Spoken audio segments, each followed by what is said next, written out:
여러분, 안녕하세요. 오늘 제 이야기를 들어주셔서 감사합니다. 저는 평생 가족 위해 살았습니다. 그런데 며느리 하나 잘못 둔 게 이렇게 큰 화가 될 줄은 몰랐죠. 그날 이후 저는 모든 걸 잃었지만 이상하게도 마음은 후련했습니다. 제 이야기를 천천히 들어주세요. 그리고 비슷한 경험이 있다면 서로 공유해 주시면 감사하겠습니다. 남편이 세상을 떠난 지 3년이 되던 해봄이었습니다. 저는 혼자 작은 단독주택에 살고 있었어요. 서울 은평구 30평짜리 집이었습니다. 마당엔 개나리가 피었고 새벽마다 참새 소리가 들려왔어요. 혼자 사는 게 외롭지는 않았습니다. 오히려 조용해서 좋았죠. 남편과 40년을 산 집이었거든요. 거실 벽엔 아직 남편 사진이 걸려 있었고, 부엌엔 남편이 쓰던 찻잔이 그대로 있었습니다. 손잡이가 조금 금이 갔지만 버릴 수 없었어요. 아들은 결혼 후 강남 아파트로 이사 갔지만 주말마다 찾아왔습니다. 엄마, 밥 먹었어? 응, 먹었어. 너 요즘 바쁘지? 괜찮아. 엄마 보고 싶어서 왔어. 착한 아들이었어요. 여러분, 정말로요. 어릴 때부터 효자였습니다. 대학도 장학금 받아서 다녔고, 취직해서 첫 월급으로 저한테 옷을 사줬죠. 결혼은 늦게 했어요. 38살에요. 신부는 이지연이라는 여자였습니다. 33, 대학 강사라고 했어요. 처음 봤을 때는 괜찮았습니다. 키가 크고 말도 또박또박 잘하더라고요. 어머니, 잘 부탁드립니다. 공손하게 인사했어요. 저는 그 모습이 마음에 들었습니다. 우리 아들이 좋은 사람 만났구나. 결혼식 날, 저는 기뻤어요. 아들이 드디어 자리를 잡았으니까요. 하지만 여러분, 결혼 후 1년쯤 지났을 때부터 뭔가 이상한 기운이 느껴지기 시작했어요. 주말에 오는 횟수가 줄었습니다. 한 달에 한 번, 두 달에 한 번. 전화를 해도 통화가 짧았어요. 엄마, 나 바빠. 나중에 다시 전화할게. 뭔가 서운했지만 이해하려고 했어요. 신혼인데 당연하지. 그러던 어느 토요일 오후였습니다. 오랜만에 아들이 찾아왔어요. 며느리와 함께요. 초인종이 울렸습니다. 엄마, 왔어. 왔니? 어서 와. 반가웠어요. 정말 오랜만이었거든요. 거실로 들어왔습니다. 저는 부엌에서 차를 끓였어요. 찻잔을 내오는데 며느리가 집안을 둘러보고 있었어요. 눈빛이 뭔가 달랐습니다. 평가하는 눈빛 같았달까요? 손가락으로 거실 벽을 톡톡 두드리는 모습도 보였어요. 어머니, 이 집 오래됐죠? 며느리가 물었습니다. 응, 40년 넘었어. 내 아빠랑 신혼 때부터 살던 집이야. 그럼 재건축 대상 아니에요? 글쎄, 그건 잘 모르겠는데. 요즘 이 동네 땅값 많이 올랐다던데요. 평당 1,000만 원 넘는다면서요? 며느리의 말투가 묘하게 차가웠습니다. 표정은 웃고 있었지만 목소리엔 냉기가 어려 있었어요. 지연아, 그런 건 나중에 물어봐. 아들이 며느리를 제지했어요. 아니, 그냥 궁금해서요. 어머니. 며느리가 웃었습니다. 하지만 그 웃음이 이상하게 불편했어요. 차를 마시며 이야기를 나눴습니다. 엄마, 우리 이제 애 계획도 있고. 아들이 말을 꺼냈어요. 오, 그래? 그럼 좋지. 손주 보는 거야? 제 목소리가 밝아졌어요. 응, 그래서 집을 좀 넓혀야 할 것 같아. 그래, 지금 사는 아파트는 몇 평인데? 25평이에요. 근데 요즘에 하나 키우려면 최소 30평은 있어야 한대요. 며느리가 끼어들었어요. 그렇구나. 요즘 애들이 공간이 많이 필요하구나. 네, 그래서 어머니께 말씀드리려고 왔어요. 며느리의 눈빛이 예사롭지 않았습니다. 뭘? 이 집 문제요. 이 집 문제. 그 말이 귀에 박혔어요. 이 집이 무슨 문제인데. 아, 문제라는 게 아니라 어머니, 솔직히 말씀드릴게요. 며느리가 찻잔을 내려놓았어요. 이 집 혼자 사시기엔 너무 크잖아요. 관리도 힘드시고, 그리고 저희도 집이 필요하고요. 그래서 생각해 봤는데, 어머니께서 이 집을 저희 명의로 넘기시는 게 어떨까 해서요. 순간 귀를 의심했어요. 이 집을 넘기라고? 무슨 소리야? 제 목소리가 커졌어요. 어머니, 오해하지 마세요. 저희가 빼앗자는 게 아니라 세금 절약 차원에서요. 세금. 네, 요즘 증여세가 엄청 비싸잖아요. 지금 명의 이전하면 세금을 아낄 수 있어요. 그리고 어머니는 계속 여기 사시면 돼요. 며느리의 말은 논리적이었어요. 하지만 뭔가 석연치 않았습니다. 그래도 이 집은 내가, 엄마는 여기서 계속 사시면 돼. 그냥 명의만 바꾸는 거야. 아들이 설득했어요. 명의만. 응. 엄마는 여기 계속 사시고 우리는 나중에 필요할 때 활용하는 거지. 나중에 필요할 때 활용. 그 말이 묘하게 불안했어요. 나중에가 언제인데. 그건 아직 모르지. 근데 지금 안 해두면 나중엔 세금 폭탄 맞을 수도 있어. 며느리가 다시 끼어들었습니다. 어머니, 저희를 믿으세요. 저희가 나쁜 짓 하겠어요? 저는 아들을 봤어요. 아들은 고개를 숙이고 있었습니다. 뭔가 미안한 표정이었어요. 엄마 미안해. 근데 정말 필요한 일이야. 그 목소리가 떨리고 있었어요. 저는 한참을 생각했습니다. 창밖으로 마당에 개나리가 보였어요. 바람에 흔들리고 있었습니다. 아들인데 설마 나쁜 짓을 하겠어. 그런 생각이 들었어요. 생각 좀 해볼게. 네, 어머니. 천천히 생각하세요. 서두르는 거 아니에요. 며느리는 웃으며 일어났어요. 하지만 그 웃음 뒤에 뭔가 다른 감정이 숨어 있는 것 같았습니다. 아들과 며느리가 떠나고 집은 다시 조용해졌어요. 저는 거실에 혼자 앉아 있었습니다. 해가 지고 있었어요. 노을이 창문으로 들어왔습니다. 손끝으로 소파 팔걸이를 쓸었어요. 낡은 천의 질감이 손에 닿았습니다. 40년을 앉던 자리였어요. 이 집을 넘기라니. 그날 밤 저는 잠을 이루지 못했습니다. 천장을 바라보며 생각했어요. 며느리의 차가운 눈빛이 자꾸 떠올랐습니다. 벽식의 초침 소리만 째깍째깍 울렸어요. 여러분, 그때 제가 알았어야 했습니다. 그 제안이 제 인생을 무너뜨릴 시작이었다는 걸. 그리고 아들의 미안해라는 말이 진짜 사과가 아니었다는 걸. 일주일이 지났습니다. 아들에게서 매일 전화가 왔어요. 엄마, 나야. 그건 생각해 봤어?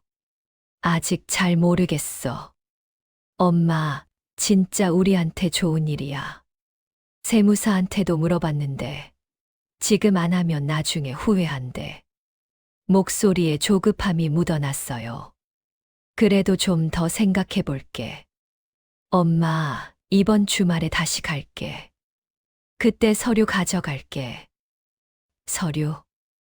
응, 명예 이전 서류. 미리 준비해놨어. 미리 준비해놨다고? 가슴이 철렁했어요. 며칠 뒤 토요일 오후. 다시 초인종이 울렸습니다. 아들과 며느리였어요. 이번엔 두꺼운 서류 봉투를 들고 있었습니다. 엄마, 왔어. 어서 와. 목소리가 떨렸어요. 거실로 들어왔습니다. 며느리가 테이블 위에 서류 봉투를 탁 올려놓았어요. 어머니, 오늘 서류 가져왔어요. 간단해요. 봉투를 열었습니다. 서류가 쏟아져 나왔어요. 부동산 증여 계약서. 여러분, 그 글자를 보는 순간 손끝이 차갑게 식었어요. 이게 뭐야? 어머니, 이거 명예 이전 서류예요. 여기 도장만 찍으시면 돼요. 며느리가 서류를 펼쳤습니다. 빼곡히 작은 글씨들이 적혀 있었어요. 법률 용어가 가득했습니다. 잠깐, 이거 좀 읽어봐야겠어. 어머니, 읽으셔도 어려워요. 법률 용어라서요. 그냥 간단하게 설명해 드릴게요. 며느리가 서류를 가리키며 말했어요. 여기 증여인은 어머니고요. 수증인은 저희예요. 그리고 여기 부동산 주소가 이 집 주소고요. 손가락으로 줄을 그으며 설명했어요. 그런데 여기 보세요. 무상증여라고 되어 있잖아요? 무상증여? 네, 공짜로 준다는 뜻이에요. 그래야 세금이 적게 나와요. 공짜로? 뭔가 이상했어요. 그럼 나는 이 집을 공짜로 너희한테 주는 거야? 아니요, 어머니. 그게 아니라 서류상으로만 그렇게 하는 거예요. 실제로는 어머니가 계속 사시는 거잖아요. 며느리의 말이 빨라졌어요. 자, 여기 도장만 찍으시면 돼요. 여기, 여기, 여기. 세 군데를 가리켰습니다. 잠깐, 나 좀 더 생각해 볼게. 어머니, 언제까지 생각하실 거예요? 지금 안 하면 내년엔 세금이 2배로 올라요. 며느리의 목소리가 날카로워졌어요. 그래도. 엄마. 아들이 제 손을 잡았어요. 엄마, 믿어. 내가 엄마한테 나쁜 짓 하겠어. 아들의 눈을 봤습니다. 그 눈에서 뭔가 간절함이 보였어요. 하지만 그게 효심 때문인지 다른 이유 때문인지 알 수 없었습니다. 내 아빠가 평생 모은 집인데. 알아, 엄마. 나도 알아. 그래서 더 잘 지킬게. 약속해. 손을 꽉 쥐었어요. 따뜻했습니다. 저는 한참을 망설였어요. 며느리가 인감도장을 꺼냈습니다. 제 서랍에서 가져온 거였어요. 어머니, 이거 맞죠? 어떻게 그걸? 아까 화장실 갈 때 서랍에서 봤어요. 가슴이 철렁했어요. 며느리가 붉은 인주를 꺼내서 도장에 묻혔습니다. 자, 여기 찍으시면 돼요. 서류를 제 앞으로 밀었어요. 저는 도장을 받아들었습니다. 손이 떨렸어요. 엄마, 괜찮아. 우리 가족이잖아. 아들이 다시 말했어요. 우리 가족. 그 말을 믿고 싶었어요. 저는 도장을 서류에 꾹 눌렀습니다. 한 군데, 두 군데, 세 군데. 도장을 뗄 때마다 붉은 자국이 또렷하게 남았어요. 며느리가 서류를 재빨리 챙겼습니다. 됐어요. 감사합니다, 어머니. 웃고 있었지만 그 웃음이 승리의 미소 같았어요. 그럼 이제 어떻게 되는 거야? 등기소 가서 명예 이전하면 돼요. 일주일 정도 걸릴 거예요. 그럼 나는? 어머니는 여기서 계속 사시면 돼요. 아무것도 바뀌는 거 없어요. 며느리가 가방에 서류를 넣으며 말했어요. 이제 저희가 알아서 할게요. 이제 저희가 알아서 한다. 그 말의 진짜 뜻을 그땐 몰랐어요. 아들과 며느리가 떠났습니다. 저는 거실에 혼자 남았어요. 테이블 위엔 붉은 인주가 묻은 휴지가 놓여 있었습니다. 손끝을 봤어요. 붉은 잉크가 묻어 있었습니다. 물로 씻었지만 잘 지워지지 않았어요. 그날 밤 저는 악몽을 꿨습니다. 집이 무너지는 꿈이었어요. 천장이 무너지고 벽이 무너지고 마당에 개나리까지 시들어가는 꿈. 새벽에 깼을 때 온몸이 땀으로 젖어 있었어요. 여러분, 그날 제가 찍은 도장 3개가 제 인생을 송두리째 바꿀 줄은 꿈에도 몰랐습니다. 아들인데 설마라는 믿음이 제일 위험한 믿음이었습니다. 2주가 지났습니다. 어느 날 오후 초인종이 울렸어요. 문을 열었더니 낯선 남자가 서 있었습니다. 40대 초반쯤 됐을까요? 정장을 입고 있었어요. 안녕하세요. 공인중개사 김수연입니다. 명함을 건넸어요. 네, 무슨 일이세요? 아, 이 집 매매 문의로 왔습니다. 매매 문의? 무슨 소리예요? 이 집은 팔 집이 아닌데요. 예, 그런데 소유주분께서 매물로 내놓으셨다고. 소유주, 제가 소유주인데요.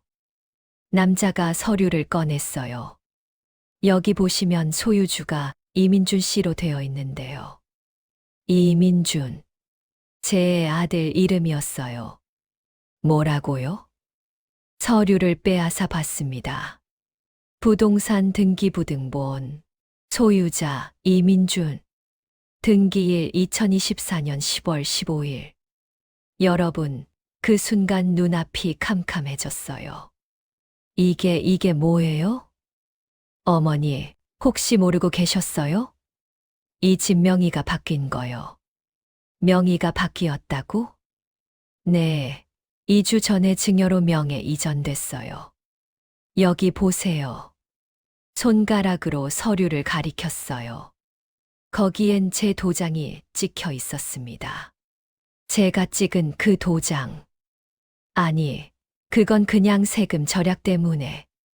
어머니, 증여는 증여예요. 법적으로 이제 이 집은 이민준 씨 겁니다. 다리에 힘이 풀렸어요. 소파에 주저앉았습니다. 저기요. 그럼 언제 이사 나가실 수 있으세요? 매수자가 빨리 들어오고 싶어 하셔서요. 이사, 제가요? 네, 이제 소유주가 아니시니까요. 남자는 담담하게 말했어요. 나가라고요? 네, 소유주 허락 없이는 거주하실 수 없어요. 남자가 떠나고 저는 혼자 남았어요. 손이 떨렸습니다. 아들에게 전화했어요. 고객님이 거신 전화는 받을 수 없습니다. 며느리에게도 전화했어요.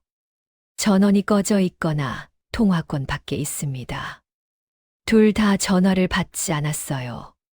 저는 밤새 아들에게 문자를 보냈습니다. 아들아, 이게 무슨 일이니? 전화 좀 받아라. 엄마 속 썩이지 말고. 답장이 없었어요. 이틀 뒤 아들에게서 짧은 문자 하나가 왔습니다.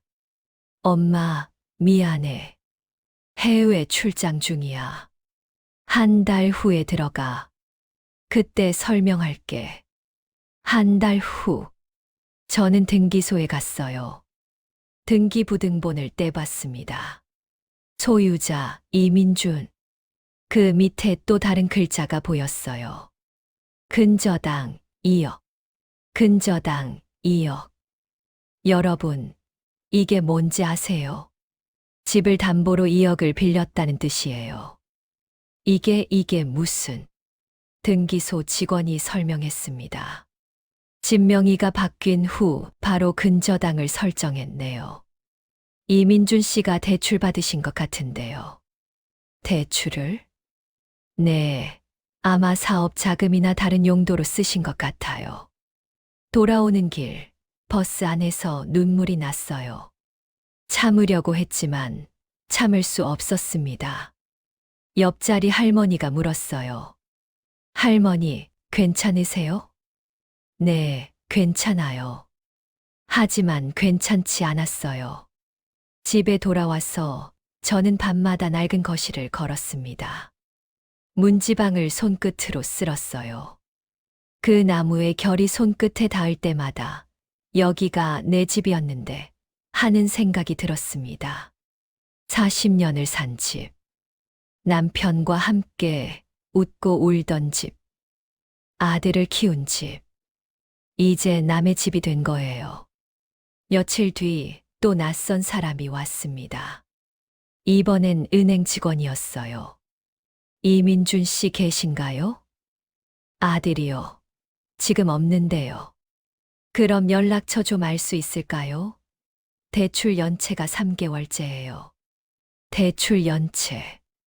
뭐라고요? 이 집을 담보로 대출 받으셨는데 상환을 안 하고 계세요. 이러다간 경매로 넘어갑니다. 경매. 그 단어를 듣는 순간 세상이 무너지는 것 같았어요. 여러분, 그때 깨달았습니다. 며느리의 이제 저희가 알아서 할게요라는 말의 진짜 뜻을요. 그건 이제 이 집은 우리 마음대로 한다는 뜻이었습니다. 아들이 드디어 돌아왔어요. 초인종이 울렸습니다. 문을 열었더니 아들과 며느리가 서 있었어요. 엄마, 아들의 목소리가 작았어요. 들어와. 거실로 들어왔습니다. 저는 아무 말도 하지 않았어요. 아들이 먼저 말을 꺼냈습니다. 엄마, 미안해. 미안하긴 뭐가 미안해. 이게 대체 무슨 짓이야? 제 목소리가 떨렸어요. 엄마, 설명할게. 우리도 어쩔 수 없었어. 어쩔 수 없었다고. 내 집을 담보로 2억을 빌렸는데 그게 사업. 자금이 필요해서. 무슨 사업? 며느리가 끼어들었어요. 어머니, 제가 카페 사업을 시작했어요. 카페. 네, 강남의 프리미엄 카페요. 초기 투자금이 많이 들어서요. 그래서 내 집을 담보로 잡았다고. 어머니, 저희도 피해자예요. 며느리가 갑자기 울기 시작했어요.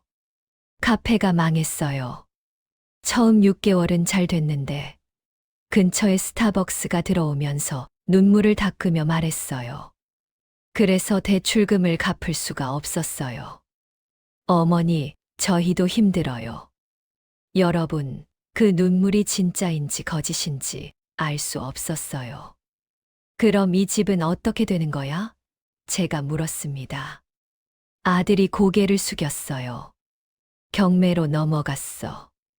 뭐, 이미 법원에서 경매 공고 나갔어. 다음 달에 첫 경매 시작해. 다리에서 힘이 빠졌어요. 소파에 털썩 앉았습니다. 그럼 나는 어떻게 하라고? 엄마, 일단 나가야 할 것 같아. 나가. 어디로? 임시로 전세 알아볼게. 우리도 돈이 없어서 보증금은 좀 적은 대로 며느리가 말했어요. 어머니, 정말 죄송해요. 하지만 저희도 지금 빚이 너무 많아요. 손으로 얼굴을 가렸어요. 하지만 손가락 사이로 눈을 흘끔 보는 게 보였습니다. 연기 같았어요. 아들아. 제가 불렀어요. 응, 엄마. 내 아빠가 이 꼴을 보면 뭐라고 하실까? 아들은 대답하지 않았어요. 그날 저녁, 저는 통장을 확인했습니다. 잔액 36만 원, 평생 모은 돈은 집에 다 들어가 있었어요. 따로 저축한 돈이 없었습니다. 남편이 돌아가신 후 병원비로 많이 썼거든요. 이틀 뒤 저는 짐을 쌌습니다. 40년 동안 모은 물건들, 옷가지, 그릇, 이불, 남편 사진 다 싸도 박스 3개밖에 안 됐어요. 아들이 차를 가지고 왔어요. 엄마, 이사 가자. 어디로? 일단 우리 집으로 가. 전세 나올 때까지만. 며느리 표정이 굳어 있었어요. 하지만 아무 말 하지 않았습니다. 마지막으로 집을 한 바퀴 돌았어요. 거실, 안방, 부엌, 마당마당의 개나리는 이미 시들어 있었어요. 대문을 나서며 뒤돌아봤습니다.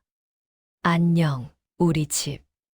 눈물이 나려고 했지만 참았어요.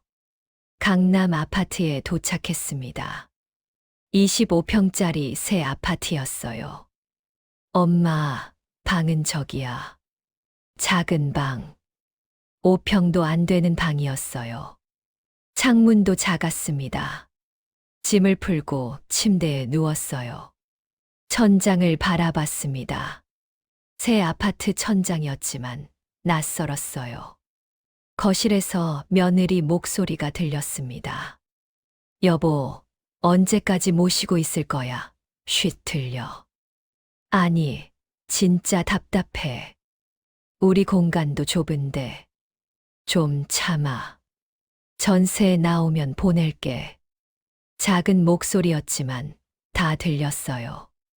그날 밤부터 저는 눈치를 보기 시작했습니다. 화장실 갈 때도 조심조심, 부엌에서 물 마실 때도 조심조심. 일주일이 지났습니다. 어느 날 저녁 며느리가 말했어요. 어머니, 전세 나왔어요. 보증금 3천만 원이요. 3천만 원. 네, 그거밖에 없어요. 어머니 돈이랑 합치면 될 것 같은데요. 내 돈, 어머니 통장에 36만 원 있잖아요. 저희가 나머지 2,964만 원 보탤게요. 여러분, 제 전 재산 36만 원으로 뭘 하라는 건지 알 수 없었어요. 월세는 얼마인데 50만 원이요. 50만 원. 내 연금이 60만 원인데, 어머니, 지금 상황에 선택지가 없어요. 며느리의 말은 차갑고 정확했어요. 며칠 뒤 저는 월세방으로 이사했습니다. 관악구 봉천동 반지하였어요. 방은 10평이었습니다. 창문은 천장 가까이에 있었고 낮에도 어두웠어요. 벽지에서 습기 냄새가 났습니다. 짐을 풀고 방 안을 둘러봤어요. 박스 3개가 전부였습니다. 40년 인생이 박스 3개. 그날 밤 저는 처음으로 소리내어 울었어요. 여보, 당신이 보면 뭐라고 할까? 천장에 걸린 남편 사진을 보며 중얼거렸습니다. 남편은 웃고 있었어요. 하지만 그 웃음이 이제는 슬퍼 보였습니다. 여러분, 그때 처음으로 생각했습니다. 사람은 이렇게까지 변할 수 있구나. 특히 돈 앞에서는요. 매일 아침 창문 너머로 사람들 발소리가 들렸어요. 출근하는 사람들이었습니다. 저는 하루 종일 방 안에 있었어요. 갈 곳이 없었거든요. 월세 50만 원, 관리비 10만 원, 식비 30만 원, 연금 60만 원으로는 빠듯했습니다. 어느 날이었어요. 동네 복지관에서 스마트폰 교육이 있다는 전단지를 받았습니다. 심심한데 한번 가볼까? 복지관에 갔어요. 강사가 친절하게 가르쳐 줬습니다. 할머니, 이게 인스타그램이에요. 사진 올리는 거예요. 인스타그램. 네, 요즘 젊은 사람들 다 해요. 강사가 제 핸드폰에 앱을 깔아줬어요. 여기 검색하면 사람을 찾을 수 있어요. 그래요? 집에 와서 혼자 만져봤습니다. 며느리 이름을 검색해 봤어요. 이지현 계정이 하나 나왔습니다. 사진이 있었어요. 클릭했습니다. 그 순간 숨이 멎었어요. 며느리가 고급 호텔 뷔페에서 찍은 사진이었습니다. 배경에 샹들리에가 보였고 테이블엔 랍스터와 스테이크가 놓여 있었어요. 사진 아래 글이 있었습니다. 오늘도 성공적인 하루. 다 내 노력의 결과. 샵 럭셔리, 샵 성공, 샵 부자 마인드. 성공적인 하루. 다 내 노력의 결과. 손이 떨렸어요. 다른 사진도 봤습니다. 명품 가방 사진, 강남 카페 사진, 여행 사진 모두 화려했어요. 며느리는 웃고 있었고 옆엔 남자가 있었습니다. 제 아들이 아니었어요. 다른 남자였습니다. 사진 날짜를 봤어요. 2주 전. 카페가 망했다면서요. 돈이 없다면서요. 손에 들고 있던 찻잔이 바닥에 떨어졌습니다. 쨍그랑 깨진 조각이 바닥에 흩어졌어요. 저는 그 조각들을 보며 생각했습니다. 거짓말이었구나. 다 거짓말. 가슴에 뭔가 뜨거운 게 올라왔어요. 분노였습니다.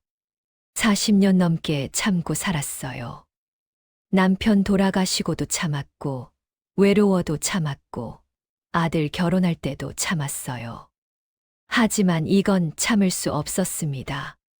제 인생을 빼앗아 놓고 성공적인 하루라니. 저는 핸드폰을 집어들었어요. 아들에게 전화했습니다. 고객님이 거신 전화는 또 안 받았어요. 문자를 보냈습니다. 며느리 인스타그램 봤다. 당장 전화해라. 30분 뒤 전화가 왔어요. 엄마, 무슨 일이야? 무슨 일이긴. 내 마누라 인스타그램 봤어. 카페 망했다며. 돈 없다며. 그런데 왜 호텔 뷔페에서 밥 먹고 있어? 엄마.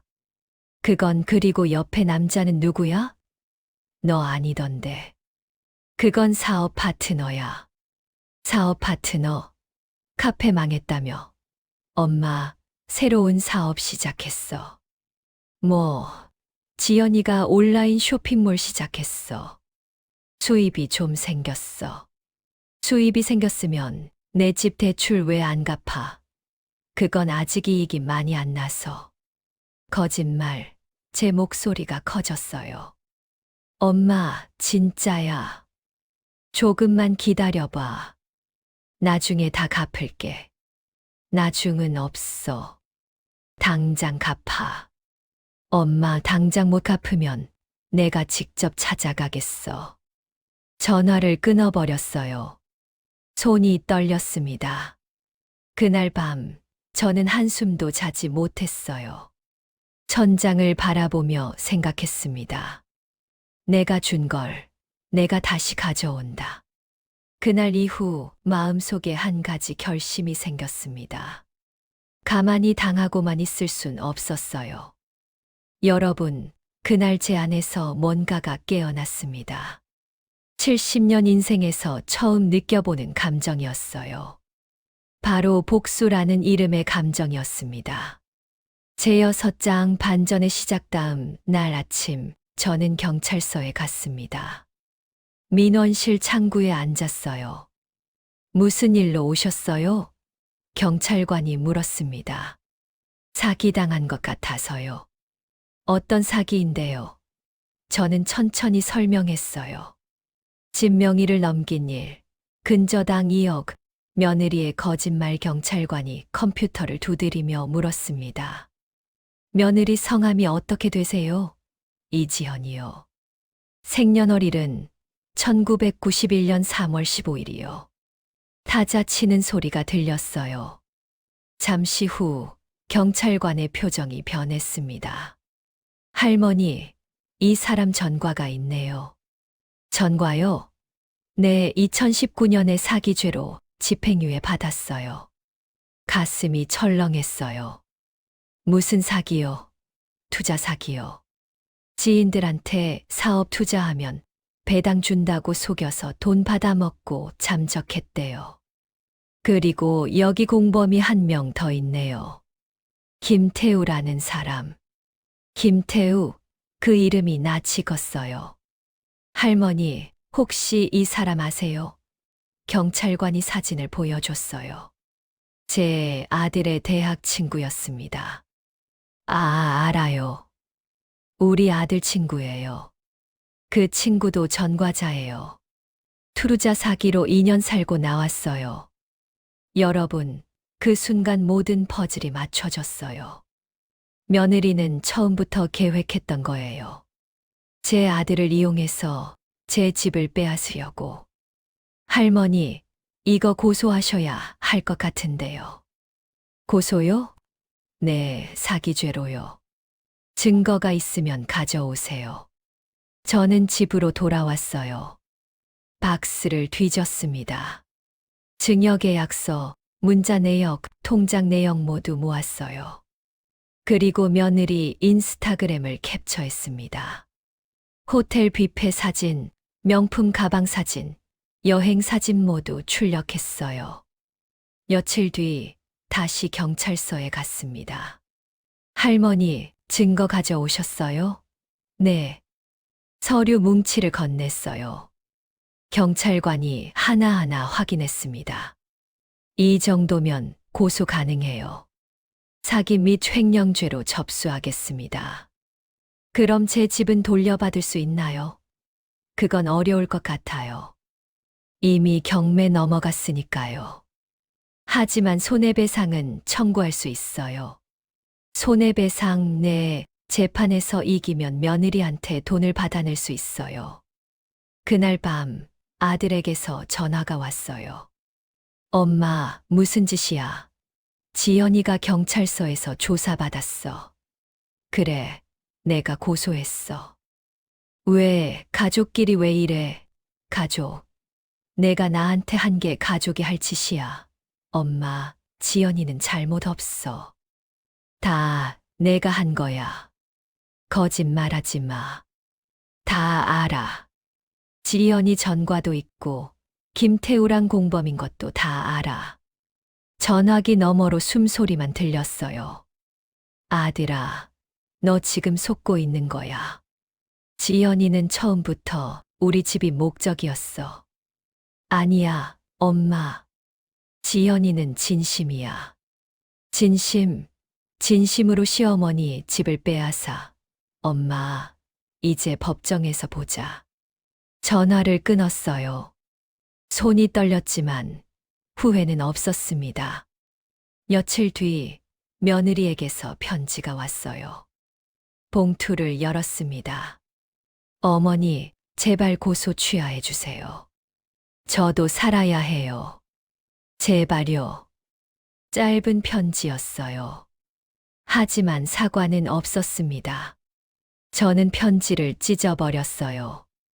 여러분, 그 순간 깨달았습니다. 눈물로 호소하는 사람이 진짜 피해자는 아니라는 걸. 그리고 법보다 냉정한 게 인생의 심판이라는 걸. 제7장 인생의 심판 재판이 시작됐습니다. 법정은 생각보다 작았어요. 차갑고 딱딱한 의자가 줄지어 있었습니다. 저는 원고석에 앉았어요. 며느리는 피고석에 앉아 있었습니다. 아들은 며느리 옆에 앉아 있었어요. 판사가 들어왔습니다. 재판을 시작하겠습니다. 제 변호사가 증거를 제출했어요. 증여계약서, 근저당 설정 서류, 며느리의 SNS 캡처, 전과 기록 모두 정리돼 있었습니다. 피고 이지연은 계획적으로 원고를 속여 부동산을 취득했고, 이를 담보로 대출을 받아 사적으로 사용했습니다. 변호사의 목소리가 법정에 울렸어요. 며느리 변호사가 반박했습니다. 아니요, 이건 가족 간의 증여였습니다. 원고도 동의했습니다. 동의는 했지만 사기적 방법으로 유도한 것입니다. 증거가 있습니까? 네, 피고는 명의만 바꾼다고 거짓말했고, 실제로는 집을 담보로 대출받았습니다. 재판은 1시간 넘게 이어졌어요. 마지막에 판사가 물었습니다. 피고, 할 말 있습니까? 며느리가 일어났어요.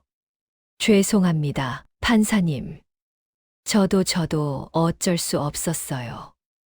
눈물을 흘렸습니다. 사업이 어려워서 돈이 필요했어요. 어머님께 피해 드리려던 건 아니었어요. 하지만 판사는 차갑게 말했어요. 피고의 전과와 계획적 범행을 고려할 때 정상 참작이 어렵습니다. 한 달 뒤 판결이 나왔습니다. 피고 이지연 사기 및 횡령죄로 징역 2년. 피고는 원고에게 손해배상금 2억 원을 지급할 것. 법정을 나오는데 아들이 저를 막아섰어요. 엄마, 만족해. 지연이가 감옥 가잖아. 그래, 당연하지. 죄를 지었으니까. 엄마는 정말 너야말로 정신 차려. 지연이한테 속고 있는 거야. 아니야. 나는 지연이를 사랑해. 사랑. 그 사람이 널 사랑하는 줄 알아? 아들은 더 이상 말하지 않았어요. 돌아서서 가버렸습니다. 그게 제가 아들을 마지막으로 본 날이었어요. 며칠 뒤 아들에게서 문자가 왔습니다. 엄마, 나 회사 그만뒀어. 다 엄마 때문이야. 더 이상 연락하지 마. 가슴이 아팠어요. 하지만 후회는 없었습니다. 잘못한 건 제가 아니니까요. 손해배상금 2억은 받을 수 없었어요. 며느리한테 돈이 없었거든요. 집도 돌려받지 못했어요. 이미 경매로 넘어가서 다른 사람이 샀으니까요. 저는 다시 월세방으로 돌아왔습니다. 하지만 이상하게도 마음이 평온했어요. 창문으로 햇빛이 들어왔습니다.